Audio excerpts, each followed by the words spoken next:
It was a day like any other.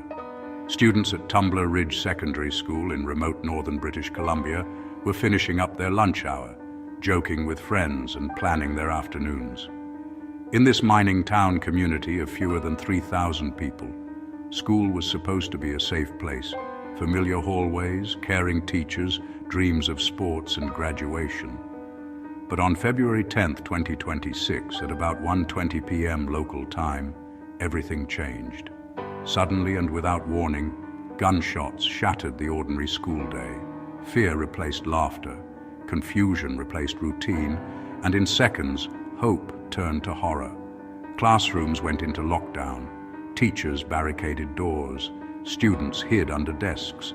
Some escaped. Others never made it out. This was not just another news headline. This was one of the deadliest acts of mass violence in Canadian history, and it ripped open the heart of a community that never thought something like this could happen in Canada. Nestled deep in the Rocky Mountain foothills sits Tumbler Ridge, a small, isolated community built around coal mining and surrounded by endless forest. It's the kind of town where people leave their doors unlocked, where teachers know students by name, where hockey games and school concerts bring the entire community together. At the center of it all stands Tumbler Ridge Secondary School, the only high school in town. Fewer than 300 students attend. Generations of families have walked its halls. Before February 10th, violent crime here was almost unheard of. Parents felt safe sending their kids to school. The biggest concerns were snowstorms, sports rivalries, and graduation plans. No one imagined that this peaceful mountain town would soon become the focus of international headlines.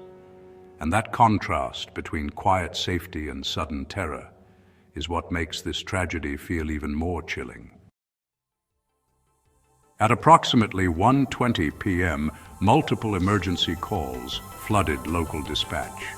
Students reported hearing gunfire inside Tumbler Ridge Secondary School. Witnesses now say the first shots were fired near a main hallway close to the science wing. Within seconds, panic spread across the building. Teachers initiated lockdown procedures. Doors were locked, lights turned off, desks pushed against entrances. Some students texted their parents goodbye messages. Others hid silently, holding their breath as footsteps echoed past their classroom doors. Survivors later described hearing at least a dozen shots. The suspect moved through parts of the school before the violence stopped. Law enforcement confirmed that several victims were found inside the building, while additional victims were later discovered at a nearby residence connected to the suspect. Police from across northeastern British Columbia responded within minutes. Tactical units cleared classrooms one by one. Students were escorted out with their hands raised, many in tears, some covered in blood, their own or someone else's. By mid-afternoon, authorities confirmed the shooter was deceased.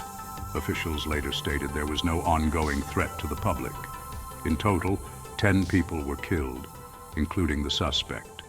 More than 25 others were injured, several critically.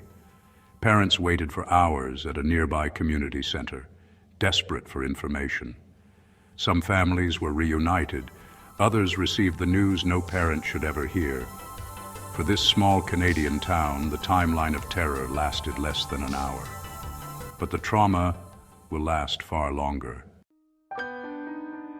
As the hours passed, the numbers became painfully real. Authorities confirmed that 10 people lost their lives, including the suspect. The victims included students and at least one staff member. More than 25 others were injured, several of them critically. Some remain hospitalized days later, fighting to recover from both physical wounds and deep psychological trauma. In a town as small as Tumbler Ridge, statistics aren't just numbers. Every name belongs to someone you know, a classmate, a neighbor, a teammate, a teacher who once helped you with homework. Outside the school, flowers now cover the sidewalks. Hockey jerseys, Handwritten notes and stuffed animals form a growing memorial. At a candlelight vigil held just days after the attack, hundreds gathered in silence, many holding back tears, others unable to. Parents embraced their children a little tighter. Friends stood shoulder to shoulder, trying to make sense of what happened. The identities of several victims have now been publicly confirmed by families, each remembered as bright, kind, and full of potential. Their futures were stolen in minutes, and their absence is now felt in every corner of this town. As investigators began piecing together what happened, another shocking detail emerged. Police identified the suspected shooter as 18-year-old Jesse Van Rootselaar, a former student of Tumbler Ridge Secondary School. Authorities confirmed that the attack did not begin at the school. It began at a nearby family home, where Van Rootselaar first shot and killed her 39-year-old mother, Jennifer Jacobs, also known as Jennifer Strang, and her 11-year-old half-brother, before driving to the school. At the school, Van Rootselaar entered with a rifle and a modified handgun and opened fire, killing several students and a staff member before taking her own life at the scene. Investigators say Van Rootselaar had previous interactions with police related to mental health concerns, including past visits to his home and firearm seizures and returns. While initial police descriptions emphasize gender identity, officials have stressed that no motive has yet been confirmed and that the investigation remains ongoing. This devastating combination of familicide, killing family members, followed by a school attack, has added layers of shock and grief to a tragedy already deeply felt by the community and the nation. In the days since the shooting, grief has stretched far beyond Tumbler Ridge. Flags across British Columbia were lowered to half-mast. Provincial leaders held press conferences, their voices heavy with emotion. Crisis response teams were deployed to support students, families, and first responders.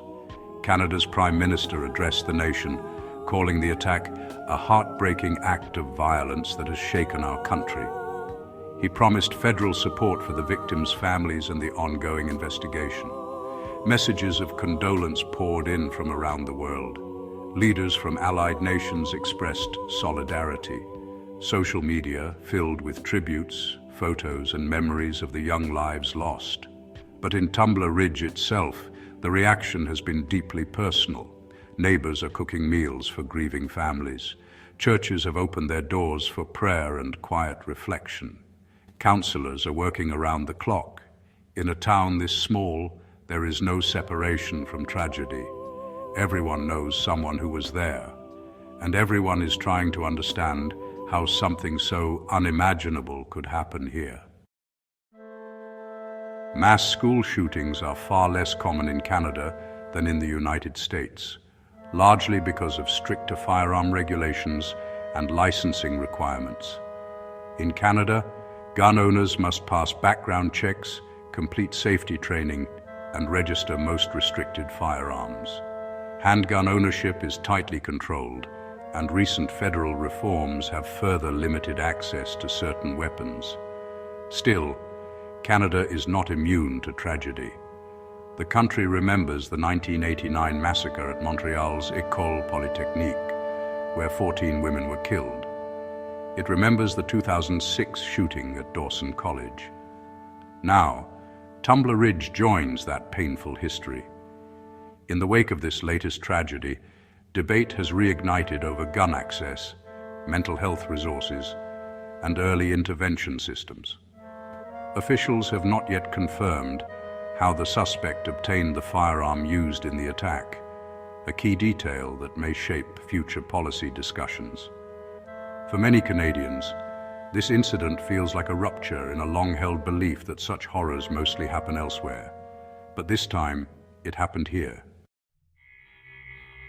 Classes at Tumbler Ridge Secondary School remain suspended as investigators continue their work inside the building. Grief counselors have been brought into Tumbler Ridge, offering support not only to students, but to teachers, parents, and first responders.